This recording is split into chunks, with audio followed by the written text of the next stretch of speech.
Scotland के पश्चिमी तट से मीलों दूर अटलांटिक महासागर के बीचों बीच एक सुनसान टापू है और उस टापू पर खड़ा है एक ऐसा लाइट हाउस जहां इंसान तो क्या परिंदे भी जाने से खौफ खाते थे।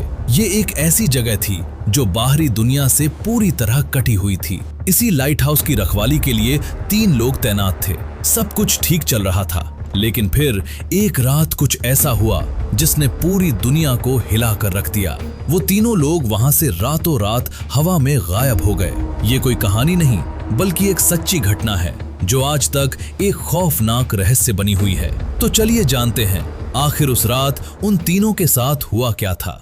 कहानी शुरू होती है दिसंबर 1900 में। स्कॉटलैंड के पश्चिमी तट से करीब 32 किलोमीटर दूर एक टापू है एलियन मोर। ये फ्लैनन आइल्स का सबसे बड़ा टापू है जिसे नाविक 7 हंटर्स भी कहते थे।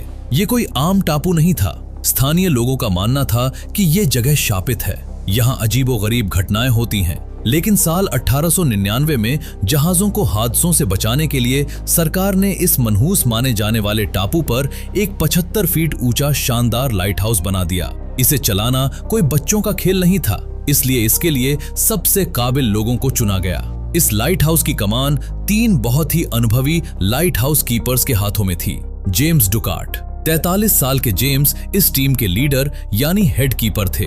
उन्हें 20 साल से ज्यादा का अनुभव था। थॉमस मार्शल 28 साल के थॉमस एक बेहतरीन सेकंड असिस्टेंट कीपर थे। डोनाल्ड मैकार्थर 40 साल के डोनाल्ड, जिन्हें लोग ओकेशनल कीपर कहते थे, एक सख्त और अनुभवी नाविक थे। इन तीनों ने अपनी जिंदगी समंदर की खूंखार लहरों से लड़ते हुए बिताई थी। ये कोई नौसिखिए नहीं थे जो किसी छोटी मोटी आंधी से घबरा जाएं। लेकिन दिसंबर 1900 में कुछ ऐसा हुआ जिसने इन तीनों दिग्गजों को भी खौफ से भर दिया। तारीख थी 15 दिसंबर 1900।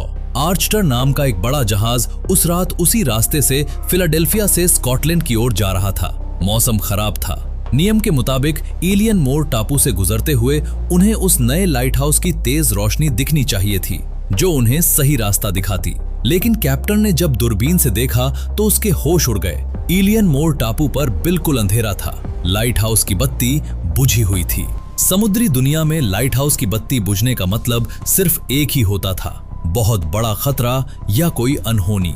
आर्चटर जहाज ने जैसे तैसे अपना सफर पूरा किया और 3 दिन बाद अधिकारियों को इसकी जानकारी दी। बचाव टीम को तुरंत निकलना था, लेकिन नियति को कुछ और ही मंजूर था। इतिहास का सबसे भयानक तूफान आ चुका था। समंदर की लहरें इतनी ऊंची और खूंखार थीं कि कोई भी जहाज उस टापू के करीब जाने की हिम्मत नहीं कर सका। लगातार 11 दिनों तक वो टापू बाहरी दुनिया से पूरी तरह कटा रहा। न कोई वहां से आ सकता था, न कोई वहां जा सकता था। 11 दिनों तक वो 3 इंसान उस शापित टापू पर अकेले थे, बुझे हुए लाइट हाउस के साथ। 11 दिनों के भयानक तूफान के बाद 26 दिसंबर 1900 की सुबह, जब पूरी दुनिया क्रिसमस का जश्न मना चुकी थी, बचाव जहाज हेस्परस आखिरकार एलियन मोर टापू के किनारे पहुंचा। इस जहाज पर जोसेफ मूर नाम का एक और कीपर था जो अपनी ड्यूटी बदलने आया था। नियम के मुताबिक जब भी कोई जहाज टापू के करीब आता तो सिग्नल देने के लिए टापू पर झंडा फहराना अनिवार्य था और कीपर्स को स्वागत के लिए नीचे बंदरगाह पर तैयार रहना होता था। लेकिन जहाज के कैप्टन ने सायरन बजाया, आसमान में रोशनी के सिग्नल छोड़े, लेकिन लाइट हाउस से कोई जवाब नहीं आया। टापू पर एक अजीब और खौफनाक सन्नाटा पसरा हुआ था। अनहोनी के डर से जोसेफ मूर अकेला ही लाइट हाउस की तरफ भागा। जैसे जैसे वो सीढ़ियां चढ़ रहा था, उसका दिल तेजी से धड़क रहा था। लाइट हाउस का मेन दरवाजा अंदर से नहीं बल्कि बाहर से बंद था। मूर ने दरवाजा खोला और अंदर कदम रखा। उसने अपने साथियों को आवाज लगाई, जेम्स, थॉमस, डोनाल्ड, लेकिन जवाब में सिर्फ उसकी अपनी आवाज ही गूंज कर वापस आ गई। अंदर का नजारा ऐसा था जैसे वहां समय थम गया हो। मूर ने देखा चिमनी की राख पूरी तरह ठंडी थी, मतलब कई दिनों से वहां आग नहीं जली थी। दीवार पर लगी घड़ियां बंद पड़ी थीं। तीनों कीपर्स के बिस्तर बिखरे हुए थे, जैसे वे सो रहे हों और अचानक किसी खतरे की वजह से तुरंत उठकर चले गए हों। और किचन में एक कुर्सी उल्टी पड़ी थी, मानो कोई घबराहट में जल्दी से उठा हो। लेकिन सबसे खौफनाक सुराग अभी मिलना बाकी था। जब जोसेफ मूर ने एंट्री गेट के पास देखा तो उसके पैरों तले जमीन खिसक गई।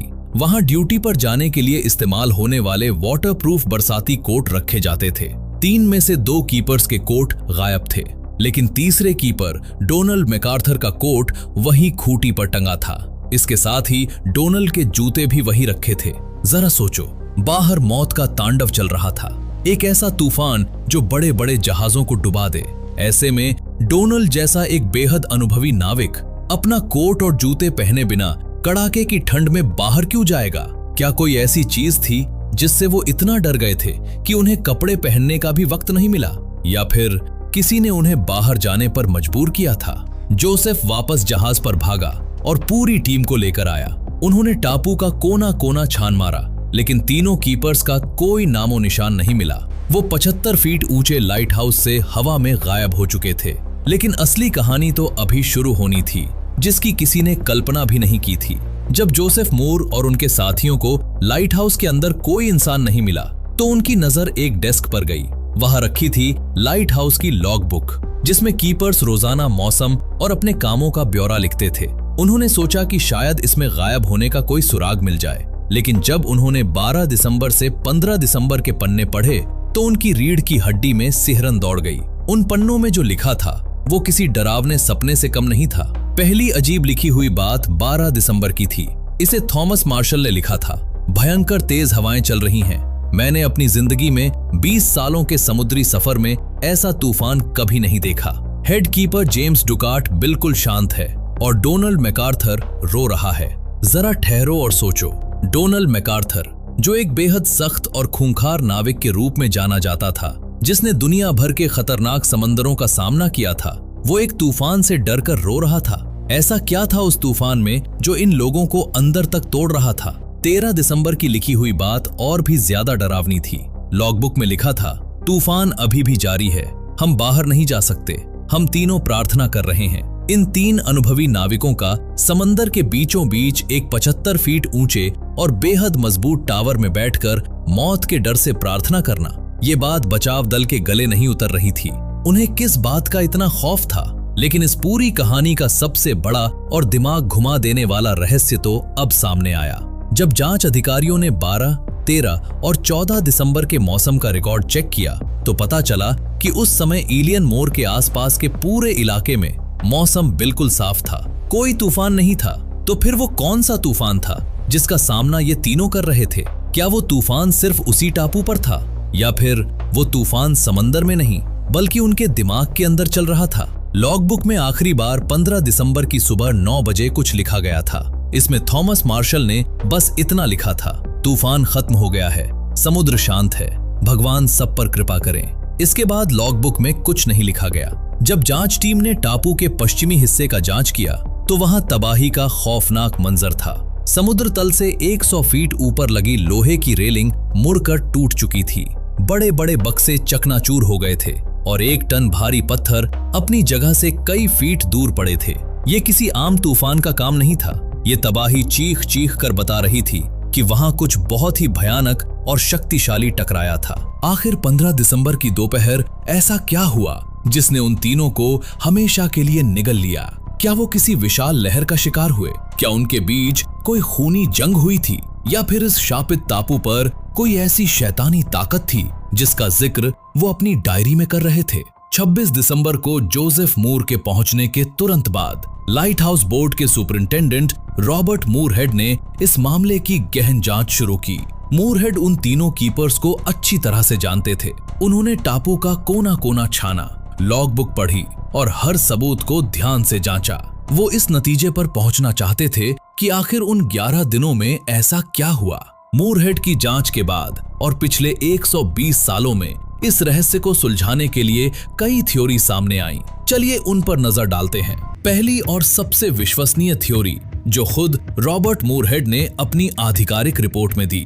15 दिसंबर को लॉगबुक के मुताबिक तूफान थम चुका था। जेम्स डुकाट और थॉमस मार्शल अपने बरसाती कोट पहनकर टापू के पश्चिमी किनारे पर गए। वहां तूफान के कारण रस्सियां, क्रेन या लोहे के बॉक्स अस्त व्यस्त हो गए थे, जिन्हें ठीक करना जरूरी था। डोनाल्ड मैकार्थर लाइट हाउस के अंदर ड्यूटी पर था, इसीलिए उसका कोट अंदर टंगा था। तभी समंदर में अचानक एक रोग वेव यानी एक राक्षस जैसी विशाल लहर उठी। ये लहर 100 फीट से भी ज्यादा ऊंची थी। मूरहेड का मानना था कि मैकार्थर ने खिड़की से अपने साथियों को मुसीबत में देखा होगा। वो इतना घबरा गया कि सब कुछ छोड़कर लाइट हाउस का दरवाजा खुला छोड़ दिया और बिना कोट जूते पहने ही उन्हें बचाने दौड़ पड़ा। लेकिन वही विशाल लहर उन तीनों को अपने साथ बहा ले गई। इसी वजह से वहां लोहे की रेलिंग मुड़ी हुई मिली और उनके शरीर कभी नहीं मिले। लेकिन कुछ लोग इस आधिकारिक थ्योरी से सहमत नहीं थे। वे लॉगबुक में लिखी रोने और प्रार्थना वाली बातों पर शक करते हैं। दूसरी थ्योरी काफी डरावनी है, कैबिन फीवर यानी पागलपन। कई हफ्तों तक एक छोटे से टावर में उफनते समंदर के बीच 3 लोगों का बंद रहना उनके दिमाग पर असर डाल सकता था। डोनाल्ड मैकार्थर एक सख्त स्वभाव का आदमी था। हो सकता है कि किसी बात पर उनके बीच बहस हुई हो और मैकार्थर अपना होश खो बैठा हो। इस थ्योरी के अनुसार मैकार्थर ने बाकी दोनों को मार दिया और फिर उनके शवों को समंदर में फेंक दिया। बाद में पछतावे या पागलपन में उसने खुद भी अपनी जान ले ली। किचन में पड़ी उल्टी कुर्सी को कुछ लोग उनकी लड़ाई का सबूत मानते हैं। क्योंकि इलियन मोर टापू को स्थानीय लोग पहले से ही शापित मानते थे, इसलिए अलौकिक शक्तियों यानी सुपरनैचुरल कॉजेस की थ्योरी भी बहुत मशहूर हुई। कुछ लोग मानते हैं कि उन्हें किसी विशाल समुद्री राक्षस ने पकड़ लिया। कुछ कहानियां कहती हैं कि टापू पर प्राचीन प्रेतात्माएं यानी गोस्ट्स थीं, जिन्होंने उन्हें गायब कर दिया। और कुछ आधुनिक कहानियां तो यहाँ तक दावा करती हैं कि उनका अपहरण एलियंस द्वारा किया गया था। हालांकि इन बातों का कोई सबूत नहीं है, लेकिन इस टापू का इतिहास और तीनों कीपर्स का इस तरह हवा में गायब हो जाना इन कहानियों को और भी बढ़ावा देता है। सच क्या है ये शायद हम कभी नहीं जान पाएंगे। 120 साल से भी ज्यादा समय बीत चुका है, लेकिन अटलांटिक महासागर ने जेम्स टुकार्ट, थॉमस मार्शल और डोनाल्ड मैकार्थर के राज को अपने सीने में दफन कर रखा है। क्या वो उस विशाल लहर के शिकार हुए या फिर किसी दिमागी तूफान के? ये रहस्य आज भी फ्लैनन आइल्स के उस अकेले खड़े लाइट हाउस के चारों ओर गूंजता रहता है, जो आज भी जहाजों को रास्ता दिखाता है, लेकिन उन 3 इंसानों को रास्ता नहीं दिखा सका। तो दोस्तों, आपको क्या लगता है, इन तीनों में से कौन सी थ्योरी आपको सबसे ज्यादा सही लगती है, या फिर आपके पास कोई अपनी अलग थ्योरी है? हमें कमेंट्स में जरूर बताएं।